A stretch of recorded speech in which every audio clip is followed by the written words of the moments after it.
Assalamualaikum warahmatullahi wabarakatuh. Perkenalkan kami dari kelompok 7 ingin membahas mengenai potensi pariwisata budaya dan sejarah di Jakarta Pusat. Kelompok kami terdiri dari 3 orang, saya sendiri Sahrul Nur Muslim, teman saya ada Devina Rahmadanti dan Chandra Kurniawan. Mungkin langsung saja kita ke pembahasan. Jadi di potensi pariwisata budaya dan sejarah di Jakarta Pusat ini kita membagi beberapa tempat. Salah satunya ada tempat ibadah, museum, pusat perbelanjaan, gedung kesenian, dan wisata kuliner. Langsung kita ke pembahasan. Yang pertama ada tempat ibadah yang akan dibahas oleh Devina Rahmadanti. Oke, Assalamualaikum warahmatullahi wabarakatuh.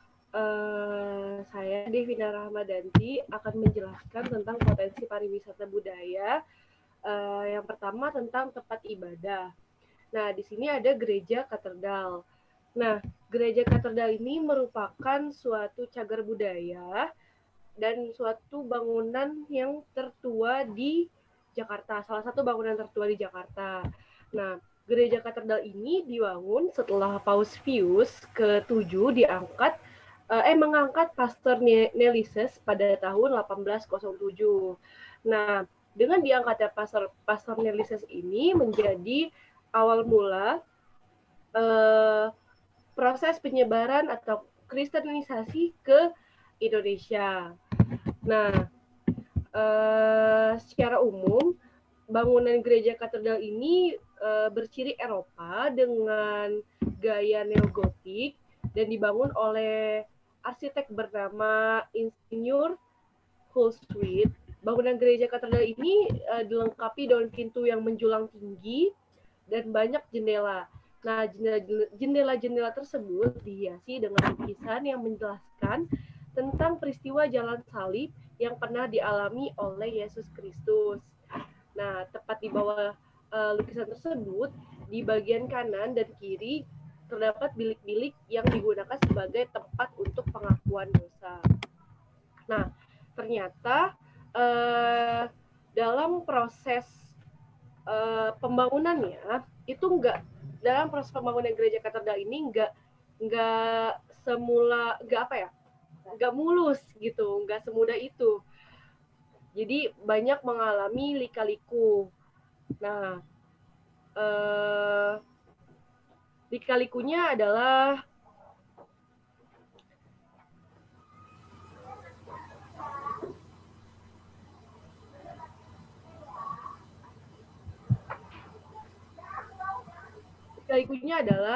gereja katedral ini pernah mengalami musibah kebakaran dan seluruh bangunannya ini hangus terbakar sehingga pada tahun 1820-an gereja katedral harus dibangun ulang dan dirombak secara total kayak gitu. Jadi bangunan yang sekarang ini bukan bangunan yang asli banget gitu. Jadi dia udah banyak mengalami renovasi gitu. Nah, selanjutnya ada Masjid Istiqlal. Nah, Masjid Istiqlal ini dibangun oleh Presiden Insinyur Soekarno. Nah, masjid ini merupakan masjid yang terletak di bekas Taman Wilhelmia atau yang kita kenal sebagai Taman Monumen Nasional atau Monas. Nah, lokasi Masjid Istiqlal berada di pusat kota Jakarta dan masjid ini menjadi salah satu dari 10 masjid terbesar di dunia. Nah, masjid ini bisa menampung lebih dari 200.000 jamaah. Nah, dari segi arsitektur, masjid ini memiliki gaya yang modern. Dinding dan lantai berlapis marmer, dihiasi ornamen geometrik dari baja anti karat. Terus bangunan masjid ini terdiri dari 5 lantai dan 1 lantai dasar. bangunan utama ini dimahkotai oleh satu kubah besar yang berdiameter 45 meter yang ditopang oleh 12 tiang besar. Nah,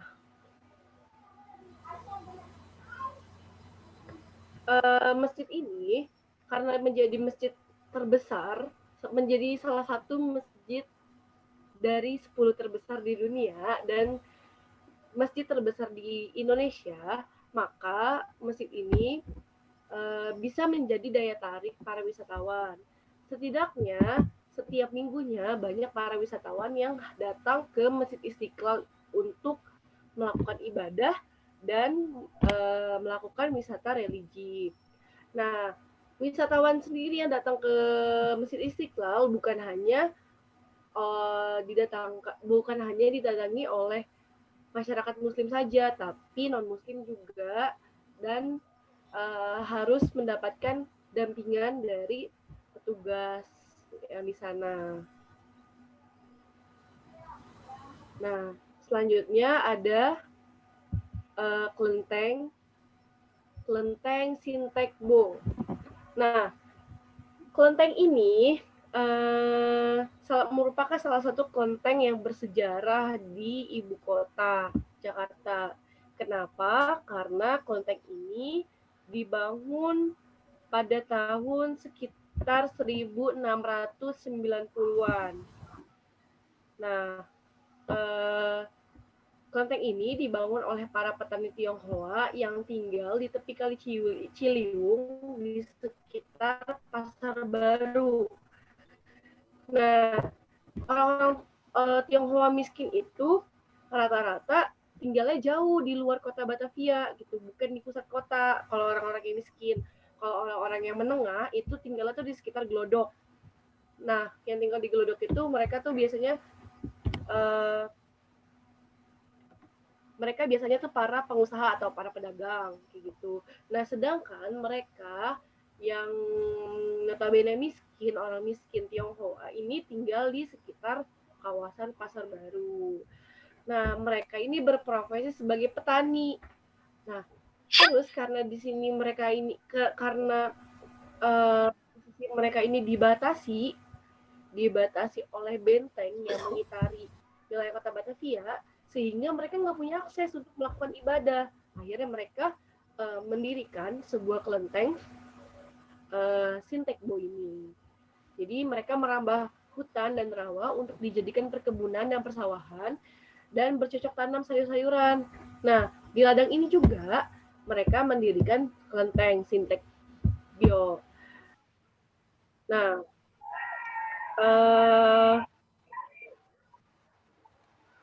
yang menarik dari kelenteng ini adalah selain kelenteng ini tua dan kelenteng ini menjadi kelenteng yang tertua, ternyata barang-barang yang ada di dalam kelenteng ini justru usianya jauh lebih tua karena didatangkan langsung dari Cina gitu. Jadi jadi diperkirakan barang-barang yang ada di dalamnya itu sekitar berumur sekitar didatangkan sekitar pada tahun 1680-an.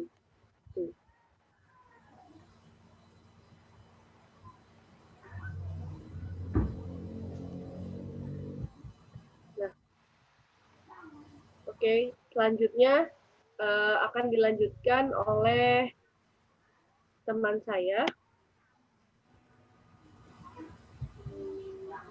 Baik, bukan hanya tempat ibadah, potensi pariwisata budaya dan sejarah yang ada di Jakarta Pusat pun salah satunya ada museum.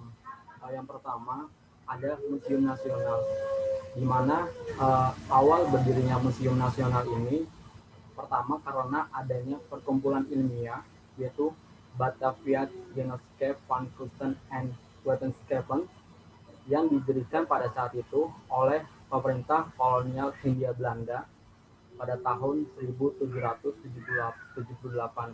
Tujuannya adalah untuk memajukan penelitian dalam bidang seni, ilmu pengetahuan, khususnya di bidang ilmu biologi, fisika, arkeologi, etnologi, kesusastraan, dan sejarah.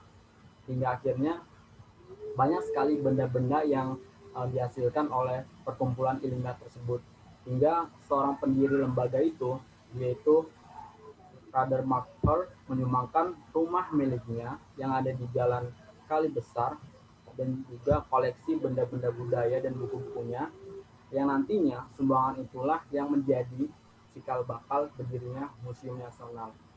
Nah, pada masa peralihan dari pemerintahan kolonial Hindia Belanda ke masa pemerintahan Inggris pada tahun 1811 sampai 1816, ketika diperintah oleh Raffles, memerintahkan pembuatan gedung baru karena koleksi di Jalan Kali Besar itu sudah penuh dengan berbagai koleksi.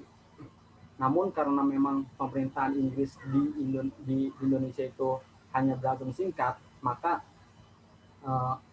realisasi pembangunan untuk menampung koleksi uh, ilmu biologi, fisika, arkeologi itu akhirnya baru terrealisasi pada tahun 1862 pada masa pemerintah kolonial Hindia Belanda. Dia membangun gedung museum baru yang berlokasi di Jalan Medan Merdeka nomor 12. Seiring berjalannya waktu, akhirnya pada tanggal 17 September tahun 1962, pemerintah Indonesia melalui Lembaga Kebudayaan Indonesia menyerahkan pengelolaan museum ini kepada pemerintah Indonesia dan menjadi museum pusat.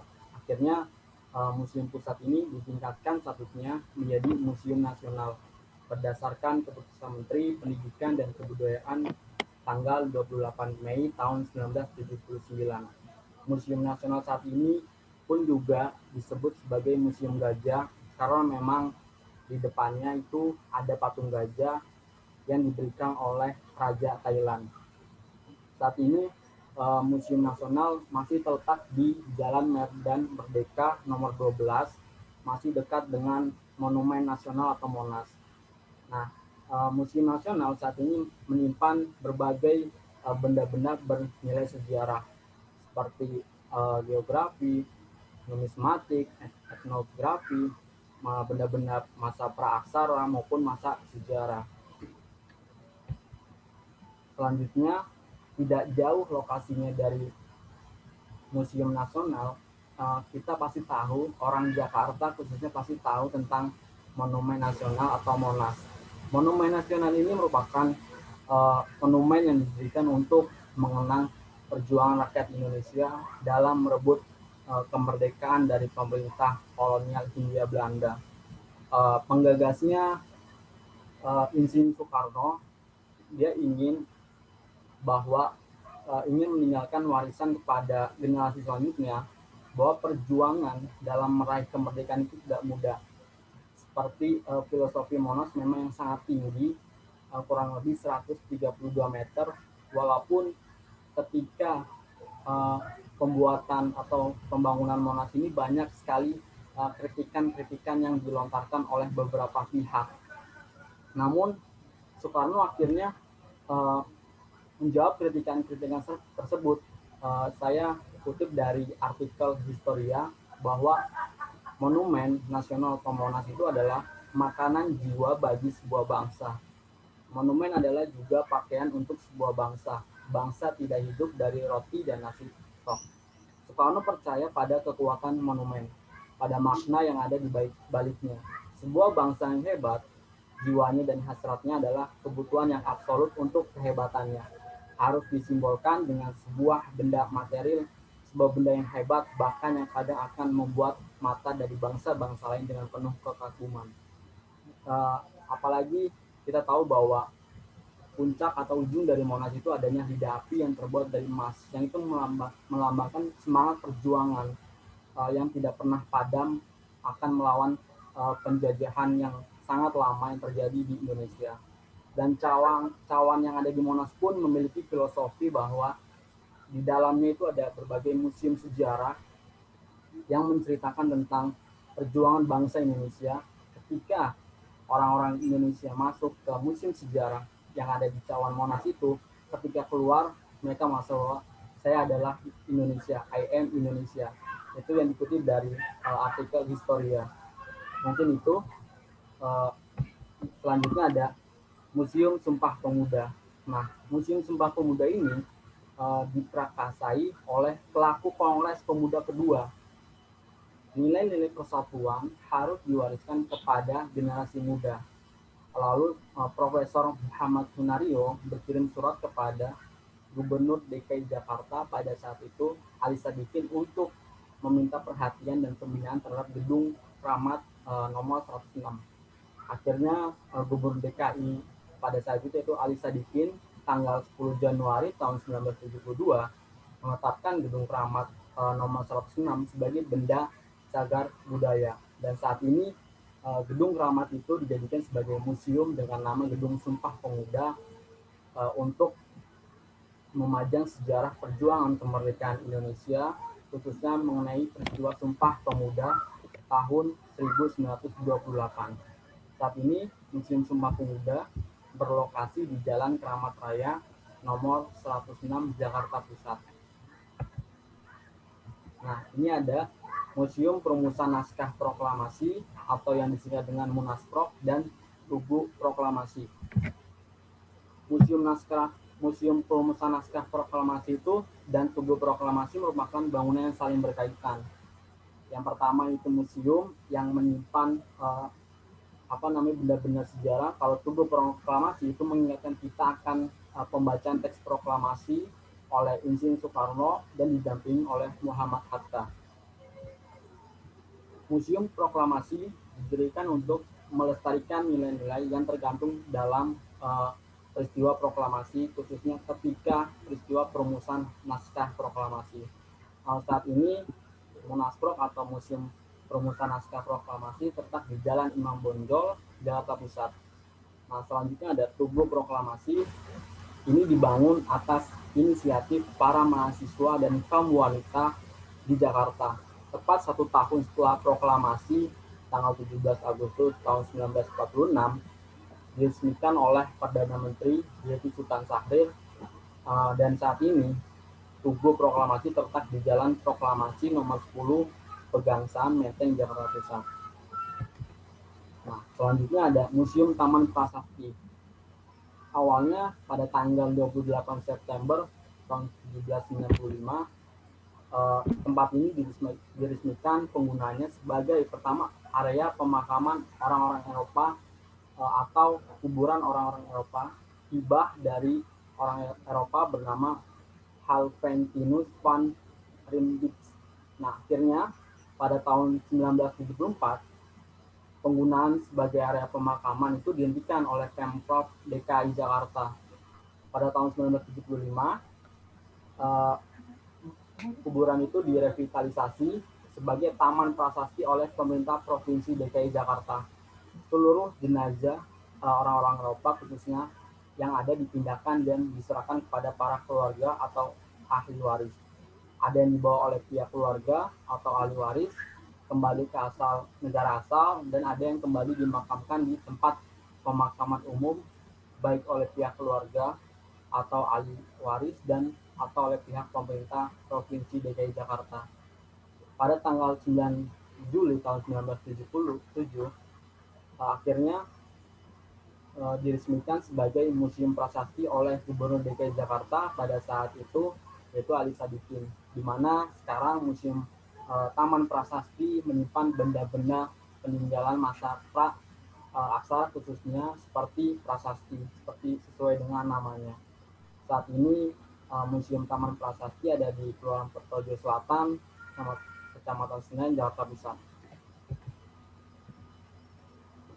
Ada lagi Museum Kebangkitan Nasional atau Muskitnas, di mana Museum Kebangkitan Nasional ini merupakan tempat lahirnya organisasi pergerakan modern pertama dengan nama Budi Utomo dan tempat berkembangnya kesadaran nasional.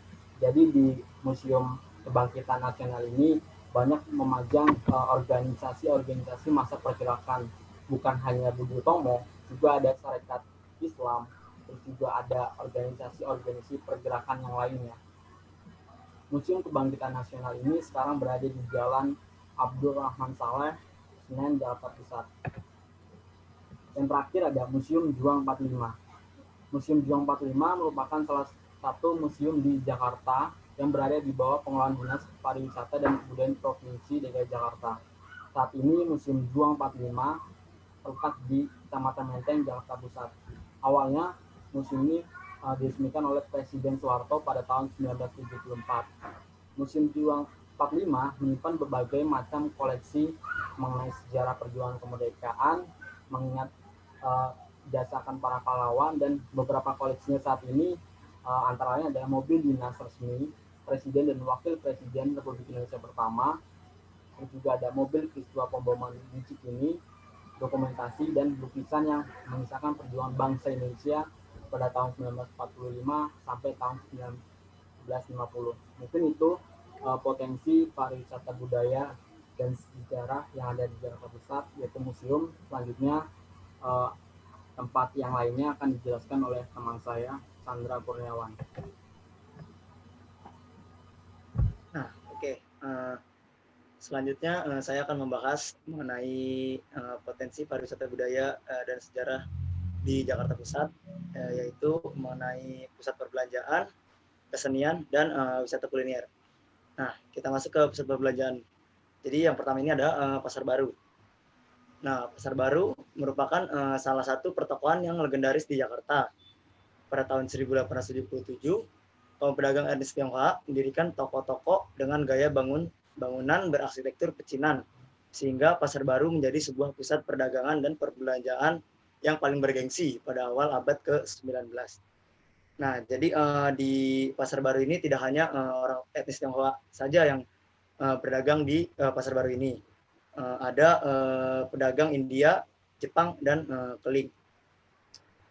Kejadian Pasar Baru sangat dipengaruhi oleh letaknya yang strategis, yaitu terletak di pusat administrasi pemerintahan Hindia Belanda, New Batavia, kawasan Lapangan Banteng dan sekitarnya, atau Wildevreden, dilengkapi oleh gedung kesenian serta kantor pos pusat yang memperkaya karakteristik kawasan tersebut. Nah, Pasar Baru ini menjadi primadona dan surga belanjanya warga Jakarta, di mana produk-produk terbaru yang didatangkan dari mancanegara seperti jam tangan, tas, dan yang lainnya diperdagangkan di tempat perbelanjaan ini. Dan pada zaman dahulu Pasar Baru ini terkenal bagi orang-orang Belanda pada waktu itu sebagai tempat memesan sepatu dan pakaian yang baik. Oke, selanjutnya. Nah, selanjutnya kita masuk ke gedung kesenian, yaitu ada Taman Ismail Marzuki. Nah, pusat kesenian Jakarta, Taman Ismail Marzuki yang populer disebut Taman Ismail Marzuki atau disebut TIM, merupakan sebuah pusat kesenian dan kebudayaan yang berlokasi di Jalan Cikini Raya nomor 73, Jakarta Pusat. Nah, Taman Ismail Marzuki dicanangkan sebagai pusat kesenian Jakarta oleh Gubernur Ali Sadikin pada tanggal 10 November 1968 dan merupakan babak baru munculnya berkesenian kala itu. Nah, di Taman Ismail Marzuki ini terletak Institut Kesenian Jakarta dan Planetarium Jakarta. Selain itu, di TIM juga memiliki 6 teater modern, balai pameran, galeri, gedung arsip, dan bioskop. Nah, selain itu ada acara-acara seni dan budaya dipertunjukkan secara rutin di pusat kesenian ini, termasuk pementasan drama, tari, wayang, musik, pembacaan puisi, pameran lukisan, dan pertunjukan film. Pusat kesenian TIM merupakan wadah kerja kreatif bagi para seniman dan lembaga-lembaga yang ada di dalamnya dalam memelihara, mengembangkan, dan mengarahkan kehidupan berkesenian dalam arti yang seluas-luasnya. Oke. Nah, jadi Taman Ismail Marzuki ini, kenapa taman disebut sebagai Taman Ismail Marzuki? Jadi taman ini berasal dari nama pencipta lagu terkenal Indonesia, yaitu Ismail Marzuki. Oke, lanjut Sarul. Nah, selanjutnya ada Galeri Nasional Indonesia. Nah, jadi Galeri Nasional Indonesia atau GNI merupakan salah satu pusat lembaga kebudayaan berupa museum khusus dan pusat kegiatan seni rupa sebagai salah satu unit pelaksanaan teknis di lingkungan Kementerian Pendidikan, dan Kebudayaan yang bertugas melaksanakan pengkajian, pengumpulan, registrasi, perawatan, pengamanan, penyajian, dan pameran karya seni rupa. Nah, Galeri Nasional Indonesia pada awalnya hanyalah berupa gagasan rencana pendirian Wisma Seni Nasional atau WSN. Nah, proyek WSN ini sempat tertunda karena adanya krisis ekonomi. Akan tapi pada akhirnya proyek WSN ini dimulai kembali dengan diadakannya Gedung Pameran Seni Rupa atau GPSR. Sebagian dari proyek WSN oleh Departemen Pendidikan dan Kebudayaan. Nah, Galeri Nasional ini dibentuk dan diresmikan operasionalnya pada tanggal 8 Mei 1999 dan berlokasi di Jalan Medan Merdeka Timur nomor 14 Jakarta Pusat. Nah, Galeri Nasional ini menyimpan, menghimpun dan memamerkan karya seni rupa seperti lukisan, sketsa, grafis, patung, keramik, fotografi, seni kriya, dan seni instalasi. Saat ini Galeri Nasional Indonesia memiliki sekitar 1.785 koleksi karya seniman Indonesia dan mancanegara. Oke, lanjut Sarul. Nah, selanjutnya ada Gedung Kesenian Jakarta. Gedung Kesenian Jakarta berlokasi di Jalan Segara, kawasan Pasar Baru. Nah, ini jadi Gedung Kesenian Jakarta ini sangat dekat dengan Pasar Baru, gitu, yang ada di Jakarta Pusat. Nah, gedung tersebut diresmikan pada tanggal 7 Desember 1821 dengan nama Schouwburg Wildevreden. Nah, gedung ini berfungsi sebagai teater kota atau Stad Schouwburg dan dikenal dengan sebutan Gedung Komedi.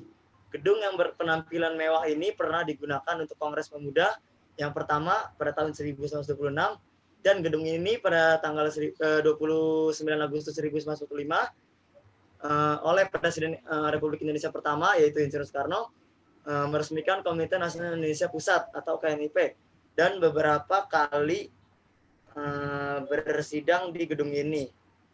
Nah, selanjutnya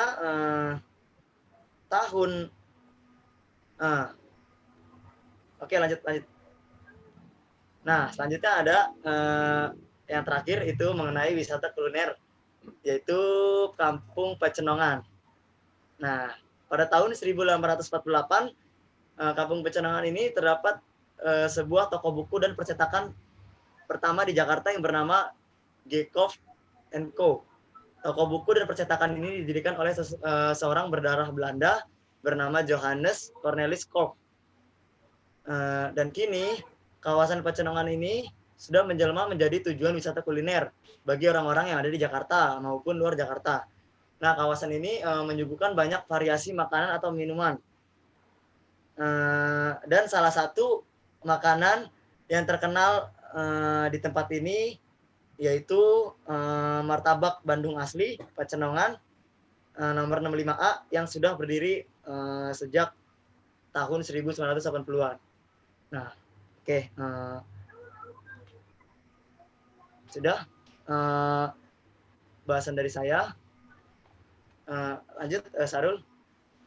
Baik, mungkin itu aja presentasi dari kelompok kami, kelompok 7, mengenai potensi pariwisata budaya dan sejarah yang ada di Jakarta Pusat, yang kita bagi menjadi beberapa tempat, yaitu ada tempat ibadah, museum, pusat perbelanjaan, gedung kesenian, dan wisata kuliner. Jika ada pertanyaan, silakan ditanyakan di WhatsApp grup dan didiskusikan. Sebelumnya, mohon maaf. Assalamualaikum warahmatullahi wabarakatuh.